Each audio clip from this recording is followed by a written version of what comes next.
Welcome everyone, and thank you for virtually joining us for the latest version of the Variant Effects seminar series. My name is Diego, and I'm a member of the VES organizing committee, along with Yanil Budu and Adrini D'Souza. These seminars are made possible with support and a lot of help from Laura Muffley and Alex Hopkins, among several others, and our sponsor, the Atlas of Variant Effects Alliance. So a big thank you to them. Also, we're looking to add a few more people to the VES organizing committee. So if helping run a seminar series seems interesting to you, then please just follow this link. You can find extra information about applying.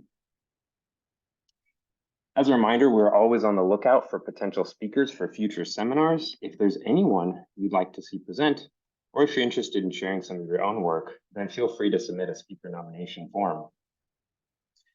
As usual, before starting these presentations, I just have a couple of housekeeping items to mention. Each talk is about 20 to 25 minutes. So there should be time for some questions at the end. But please post those questions at any time to the Zoom Q&A, and we'll read them out to the speaker after their seminar. If you have additional questions after the end of the seminar and you're an AVE member, feel free to visit our seminar series Slack channel for more discussion.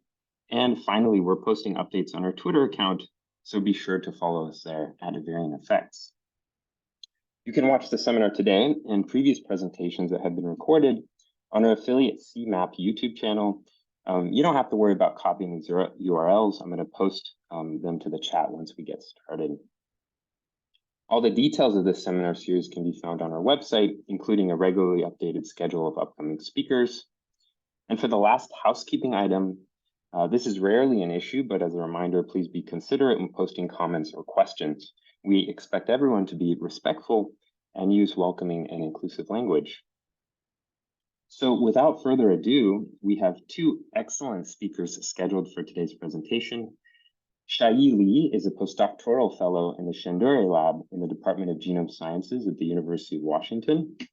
She earned her bachelor's degree at Tsinghua University and received a PhD at Memorial Sloan Kettering Cancer Center. Xiaoyi is interested in developing new molecular tools to dissect the roles of the epigenome in genome engineering and gene regulation. The title of her talk today is Chromatin Context-Dependent Regulation and Epigenetic Manipulation of Prime Editing. Xiaoyi, go ahead and share your screen and start whenever you are ready.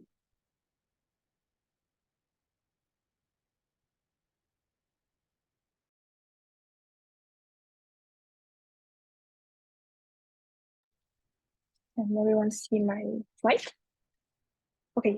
Okay, great. Thanks, Diego, for the nice introduction. Good morning, everyone. I'm Xiaoyi. I'm a postdoc fellow in the Shendure Lab. It's my great pleasure to share my work here with all of you and at the Variant Effects Seminar Series. My work does not directly involve modeling genetic variants, but I hope that you find the methodology in the study interesting, as well as the strategy we designed useful for different mutational scanning studies using gene editing. My work focuses on looking at chromatin regulation of prime editing and applying epigenetic reprogramming to modulate the outcome of prime editing. I will start with some background. So prime editing is a newer generation of gene editing tools that allows for modeling precise genetic mutations without generating double-strand breaks. The main effector protein of prime editing is called a prime editor. It is a fusion between a Cas9 nickase and a reverse transcriptase. Another component of this system is called a prime editing guide RNA or pegRNA. It specifies both the target specificity as well as the identity of the programmed edit. The prime editor targets the genome as guided by the pegRNA and create a nick on the top strand. Then the 3' extension of the pegRNA can hybridize with this single strand 3' of single strand DNA, allowing for the reverse transcriptase to kick in to synthesize a short fragment of DNA using the pegRNA as a template. And you can see that the edit is programmed also into this pegRNA, as shown in red here. This will result in formation of an intermediate containing a 3' single strand DNA flap. And this mutation can be incorporated and permanently installed into the genome after DNA repair. The high specificity and programmability of this method has opened up a lot of great opportunities, including saturation gene editing that everyone is interested in here. And this is the first work show that prime editing actually can be used for functional characterization of genetic variants at scale. And prime editing also holds promise in therapeutic gene editing, correcting pathogenic mutations, especially the ones that cannot be easily modeled using conventional gene editing tools. Further leveraging the programmability of this method, we can write useful information in the genome. For example, we can perform sequential gene editing and recording temporal events in a dynamic multicellular organism. In addition, we can also record different cellular events, such as transcription activation by different enhancers. What I am interested in is understanding how prime editing efficiency or performance is regulated. How do we achieve high editing efficiency, as this is also critical for achieving high power of this method in the various applications. So here I'm listing major factors that are known to modulate prime editing outcomes, including properties of the prime editing complex, the sequence of the target as well as the edit, the endogenous DNA repair factors, and in the end, the cis chromatin environment where the target resides. And previously, there have been many work trying to understand the role of these different factors in prime editing. Here I'm listing relevant literatures, and a lot of strategies have been successfully designed to enhance editing efficiency or to guide experimental design. However, these left the last factor nearly unexplored.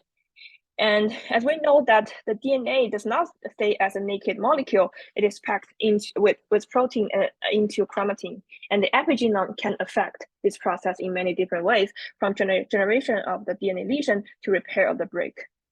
Therefore, my work focuses on characterizing the role of chromatin environment on prime editing. To investigate the impact of chromatin context on prime editing efficiency, I decided to take a reporter-based approach. I decided to make a very compact piggyback transposon-based construct that lacks any known cis regulatory activities, so it will serve as a dormant chromatin environment sensor. This construct also contains a synthetic prime editing target called HEC3. So this construct is called synthetic HEC3. So I barcoded this construct and integrated a large number of them into the genome randomly, and it generated a pool of cells harboring thousands of these synthetic HEC3 insertions. Then I was wondering how editing outcome varies across these thousands of sites. So I performed prime editing on these reporters. So basically, this is equivalent to we're editing the same sequence again and again, but we're varying their neighboring chromatin environment. And I was able to determine the precise genomic insertion sites of these reporters using a newly developed T7-assisted reporter mapping assay. And with this, I was able to model cis chromatin effect on prime editing outcome. In this experiment, I used a cell line, a K562 cell line, stably express the prime editor PE2. So first, I generated a very complex pool of cells harboring high copy number integrations of the synthetic HEC3 reporters. And then I mapped these reporters using the T7-assisted reporter mapping assay. You can see on the left that this method works by sequencing RNA molecules produced from this internal T7 promoter generated by in vitro transcription on extracted genomic DNA. This RNA molecule contains a portion of this construct, including the construct barcode, as well as near neighboring genomic sequences. And after reverse transcription with random RT primer, PCR, as well as parallel sequencing, I was able to associate the construct barcode with the genomic sequences. This method turned out to be very efficient. I was able to profile almost all the existing reporters in this pool. And in the end, I was able to identify 4,273 unique barcodes. And these insertion sites span major genomic features, as shown here. So with this pool established, I move forward to measure editing efficiency across these over 4,000 reporters by transfecting this pool of cells with a pegRNA to install a 3-nucleotide insertion CTT. And then I use amplicon sequencing to estimate editing efficiency across these sites. So here I'm showing the real data, the distribution of editing efficiency across all these reporters. You can see that it is highly variable compared to what's shown by the red vertical bar. It is the editing efficiency I was able to get at the endogenous hex-free loci under the same transfection condition. You can see that there are a lot of sites that are not very easy to edit, but there were also sites that can be edited to over 90% efficiency. I want to share with you the site with highest editing efficiency, which was found downstream of the promoters of this gene called HNRNPLL, which is highly expressed in K562s. And editing efficiency here was 94%. And in the same gene, I was able to find a second insertion site that probably in a different clone. And this is more downstream, and the editing efficiency was only 23%. So to summarize, we can see that chromatin poses a strong effect on prime editing outcome, and this effect could be very strong even within a single locus. So next, I want to look at how different epigenetic features contribute to this highly variable prime editing outcomes observed. So I took relevant epigenetic dataset from ENCODE generated in K562 cells and calculated epigenetic scores of these reporters and did a very simple correlation analysis with the editing efficiency. And you can see that overall, euchromatin markers had a positive correlation coefficient with high editing efficiency, while heterochromatin markers anti-correlates with editing efficiency, which is expected. But amongst all the euchromatin markers, H3K79 dimethylation had the highest correlation coefficient. And this can be visualized as a scatter plot, and you can see that editing efficiency progressively increases as H3K79 dimethylation score increases. We can further leverage this information to build a predictive model for editing efficiency. This is a scatter plot of efficiency predicted versus observed on the holdout test set. And we observe a positive correlation between the two. And within this model, H3K79 dimethylation also was the best predictive marker. I want to draw attention closer to a different visualization of the result, which is a PCA analysis using the chromatin scores as features. Each dot is correspond to a reporter, and I color them based on either editing efficiency or epigenetic scores for different markers. You can see that high editing efficiency and H3K79 dimethylation co-occur on the upper right corner of this cloud of points. And this co-occurrence is quite obvious if you just briefly look through the distribution of other epigenetic markers. And yeah, this co-occurrence is quite obvious. But in addition, since we know what these are, some of these what other epigenetic markers are, we can kind of draw a line across this cloud of points like this. And I think that the points above this dashed line correspond to intragenic insertions, while the points below are probably insertions in the intragenic regions. And based on distribution of promoter to enhancer markers, I think that points close to on the rightmost side of this plot might be the ones that are closer to transcription start site. So we hypothesize that prime editing is more proficient within genes and is more efficient downstream, immediately downstream of transcription start site.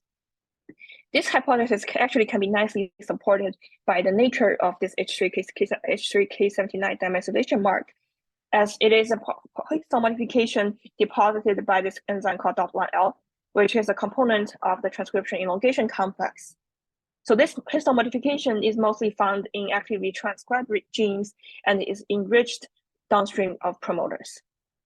To confirm this, I further calculated the distance to transcription start site for these reporters and plotted them against editing efficiency on the y-axis.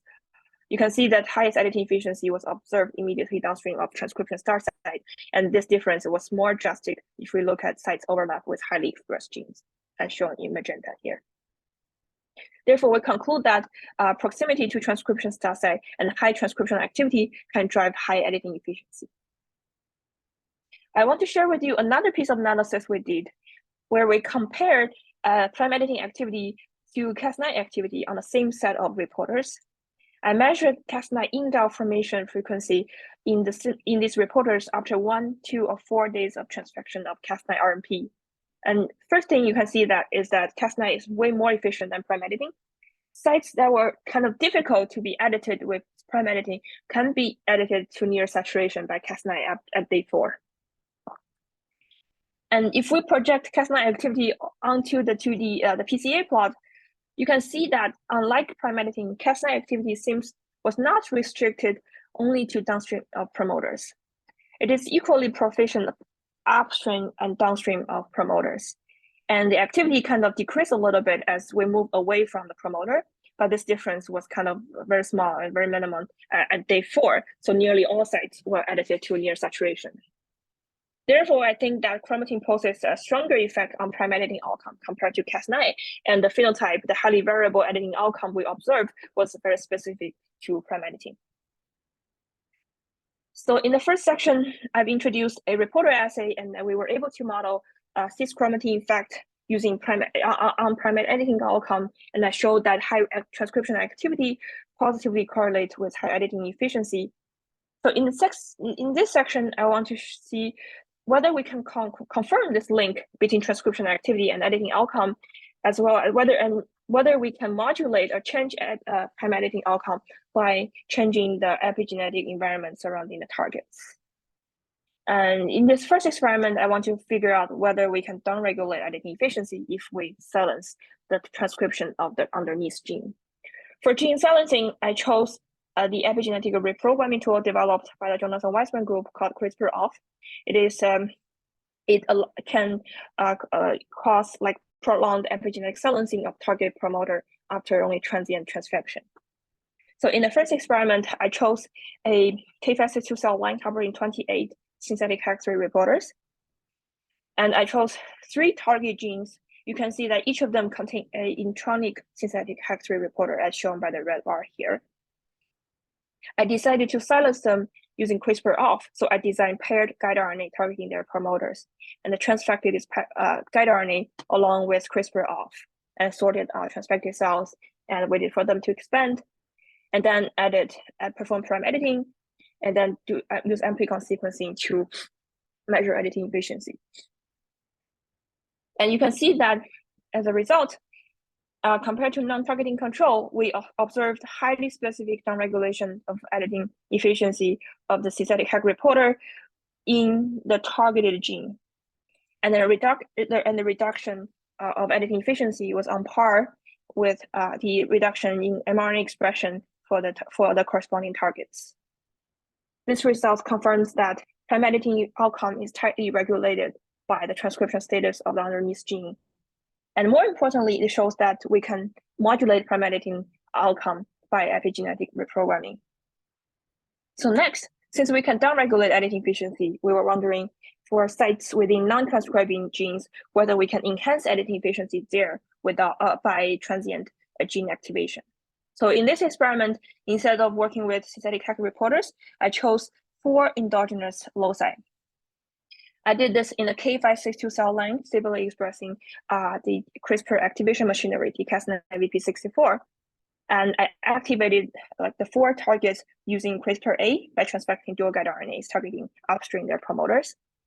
And after 2 days, I induced edits by transfecting PEMAX and PEG-RNA, and then measured editing efficiency after 3 days. As a result, I was able to observe consistent upregulation of prime editing efficiency in cells where the corresponding target had been activated by CRISPR activation. We're still the highest increase I was able to achieve was over 20-fold, which is a lot compared to other methods used for enhancing editing efficiency. But we're still working on more experiments trying to understand the deterministic factor of the strategy. As you can see that the effect sizes are kind of variable across sites. But we think that combining epigenetic reprogramming and prime editing will serve as a useful approach to enhance editing outcome. And we are very promising that as the rapid evolution of this epigenetic reprogramming, or especially CRISPR activation tools, this strategy will demonstrate its usefulness in more circumstances, especially in the stem cell settings.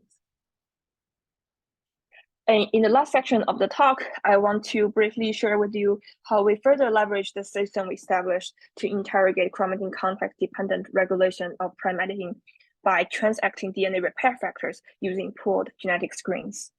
And this eventually requires us to read out the phenotype using single-cell RNA sequencing. And I will walk you through the experimental setup. So I chose 2 key factor 2 cells, single clones, harboring high copy number integration of the synthetic hex reporters. So total, we have 50 different sites. So we are sampling 50 different epigenetic environments. Then I want to perturb the DNA repair pathway by with different perturbations, and ideally in a pooled manner. So I transduce the cells with the shRNA targeting 74 DNA damage repair related genes. Then I was wondering how these perturbations affect editing outcomes across these 50 different sites. So I perform editing in these cells, and I want to pull all this information together. So what is the key to for this experiment is a in vitro T7 in situ transcription reaction performed in instructed single nuclei. This is critical because these integrated synthetic hex reporters are not self-transcribing.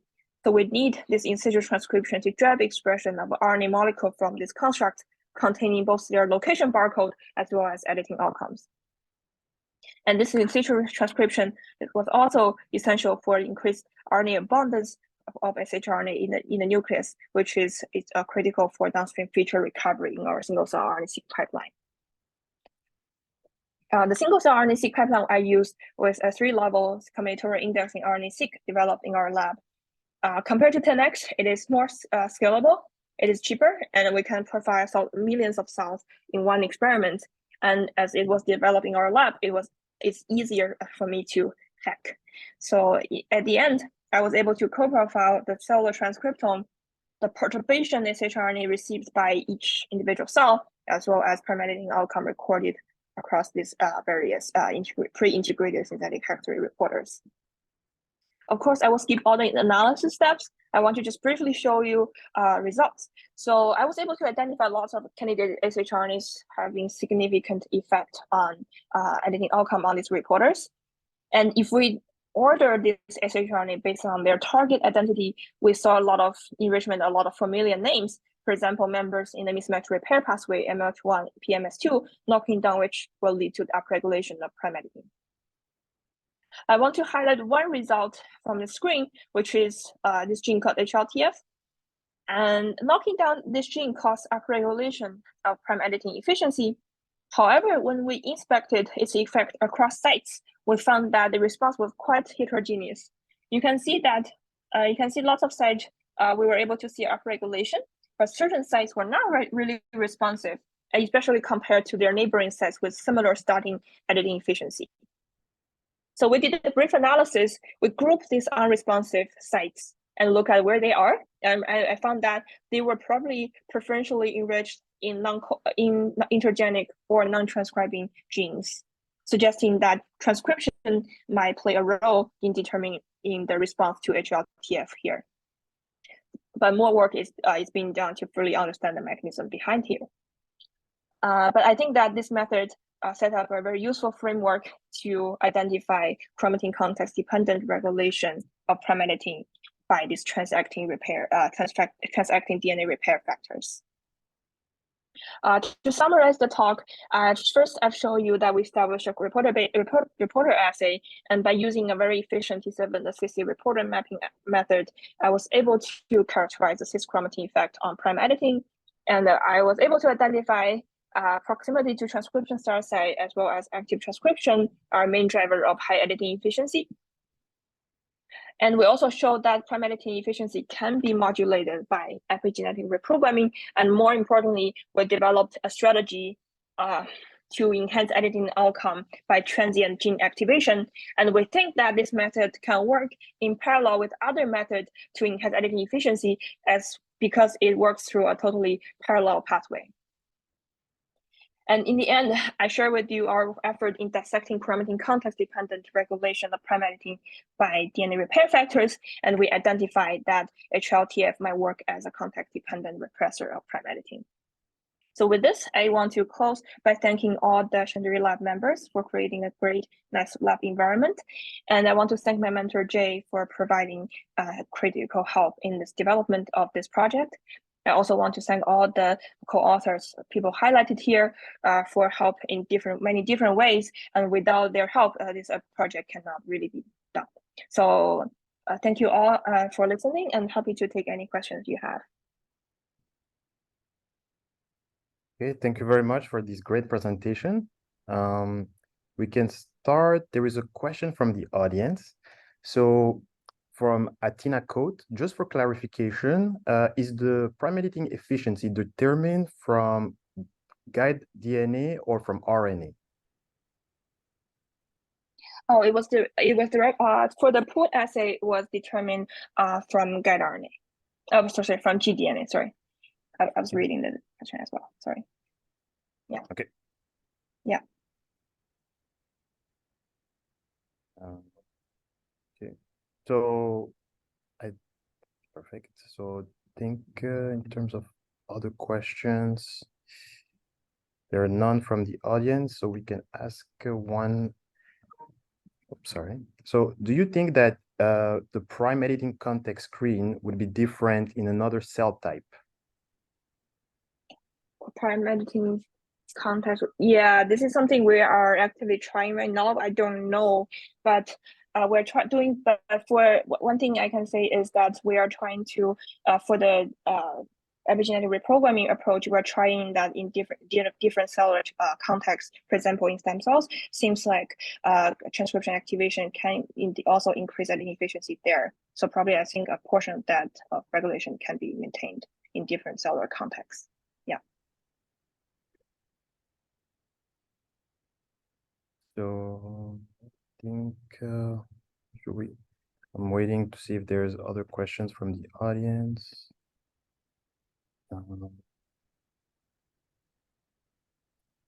Okay, so I can ask one last question.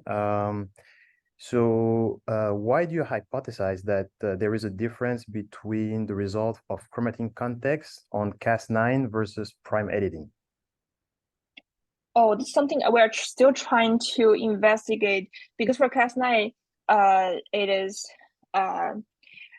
we think that maybe for prime editing, it's actually two steps. You need to cut and then repair. You repair it using a different pathway, and it's also detected by the mismatch repair pathway. Maybe transcription is posing a strong role there in probably excluding mismatch repair pathway in the transcribe region, making prime editing more efficient there. So maybe like at the later repair steps, these two ways of gene editing are regulated differently across different genomic contexts.